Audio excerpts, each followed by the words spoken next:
News మచిలీపట్నంలో ration బియ్యం దందాలో తవ్వే కొద్దీ నిజాలు వెలుగులోకి వస్తున్నాయి. ఈ కేసులో మరో 4 కొత్త నిందితులను పోలీసులు గుర్తించారు. రెండో రోజు విచారణలో మాజీ మంత్రి పేర్ని నాని పిఏ మానస్ తేజ్ నోరు విప్పలేదని పోలీసులు చెబుతున్నారు. ఇందులో ఎవరి పాత్ర లేదని, మొత్తం తానే చేశానని చెప్పుకొస్తున్నాడు. మరోవైపు లారీ డ్రైవర్ మంగారావుని పోలీసులు విచారించారు. గోదాం నుంచి మినీ లారీలో బియ్యం తీసుకువెళ్లి కల్తీ చేసి ఆంజనేయులు అనే రైస్ మిల్లర్ కు విక్రయించినట్లు మంగారావు వెల్లడించాడు. ఆంజనేయులు నుంచి బియ్యాన్ని 5 వ్యక్తులు కొనుగోలు చేయగా వారిలో ఒకరు మృతి చెందినట్లు తెలుస్తోంది. మిగిలిన 4 నిందితులుగా చేర్చారు.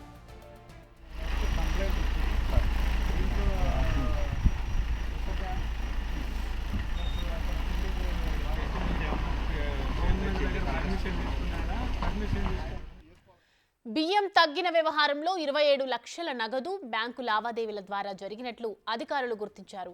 ఆ సొమ్మును మాజీ మంత్రి పేర్ని నాని ఎవరి ఖాతాలో మళ్లించారనే అంశంపై పోలీసులు లోతుగా దర్యాప్తు చేస్తున్నారు.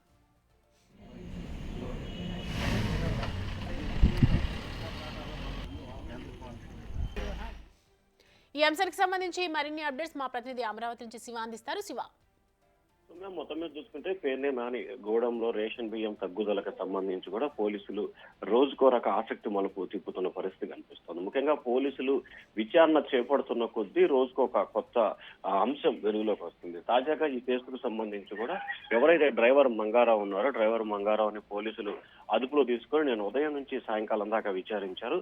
ఆయన ఇచ్చిన సమాచారం ప్రకారం ఆంజనేయులు రైస్ మిల్ యజమానికి రేషన్ బియ్యాన్ని కల్తీ చేసి విక్రయించినట్లు చెప్పారు. వెంటనే ఆంజనేయుల్ని అదుపులో తీసుకున్న పోలీసులు అతని వద్ద నుంచి కూడా విచారణ చెప్పారు. ఆయన రైసుకు సంబంధించి కూడా అక్కడి నుంచి కొంచెం పాలిష్ పెట్టి అంటే మిల్లులో పాలిష్ చేసి అక్కడి నుంచి 5 వ్యక్తులకి తరచుగా గత 3-4 సంవత్సరాలుగా బియ్యాన్ని వారు 4-5 విక్రయిస్తున్నట్లు కూడా పోలీసు విచారణ చెప్పారు. వీరిలో ఒక వ్యక్తి ఇప్పటికే చనిపోగా మరొక 4 ఇంకా బ్రతికే ఉన్నట్టు గుర్తించారు. ఈ 4కి సంబంధించి కూడా పోలీసులు ఈ రోజు నోటీస్ ఇచ్చే అవకాశం కనిపిస్తా ఉంది.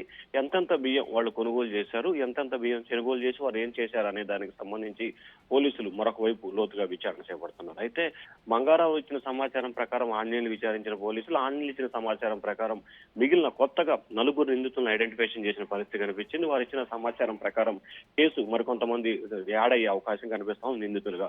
మరొక వైపు మానస్ తేజ్ ఎవరైతే ఉన్నారో నాని పిఏ అతని 2 రోజులుగా పోలీసులు విచారించినా కానీ ఏమాత్రం కూడా ఆయన నోరు విప్పిన పరిస్థితి కనిపించట్లేదు.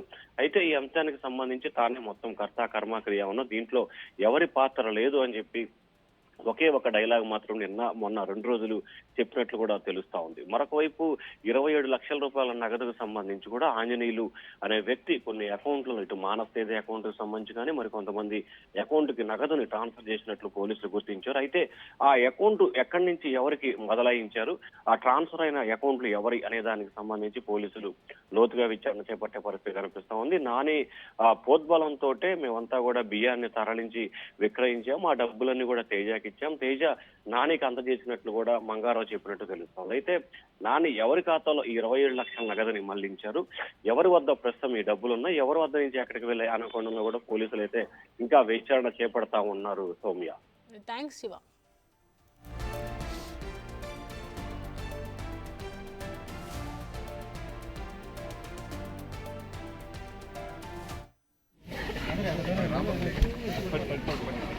ఇక్కడ